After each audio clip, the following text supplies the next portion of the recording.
ज्या मुलीवर आपण एकदम खरंच प्रेम करतो ना, तिच्याशी बोलायला आपण लाजतो, हा तिच्या समोर उभं राहायला पण लाजतो. I know. पण वेळेत तिला आपल्या गोष्टी कळणं गरजेचं आहे, कारण ती आपल्यावर प्रेम करते की नाही तिला माहित नसेल कदाचित, किंवा त्या टायमात जर दुसरा कोणी मुलगा तिच्या लाईफमध्ये आला तर कदाचित ती त्याच्यावर प्रेम करू लागेल. ती वेळ हातातली निघून जाऊ शकते. बरोबर. मग अशा वेळी तिला आपल्या मनातल्या सगळ्या भावना सांगणं खूप गरजेचं असतं.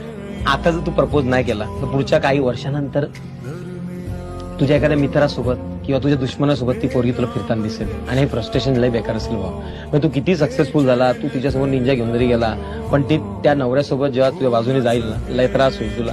आणि तो त्रास तुला कुठलीच गाडी नाही भरून देणार. फक्त तो रुबा बसतो चार चौकात, तू बोलशील गाडी घेतली बा, जडत असेल माझ्यावर, काय नाही भाऊ, ती सुखी आहे तिच्या संसारात, तुला लय त्रास होणार आहे. त्यापेक्षा जाऊन प्रपोज कर.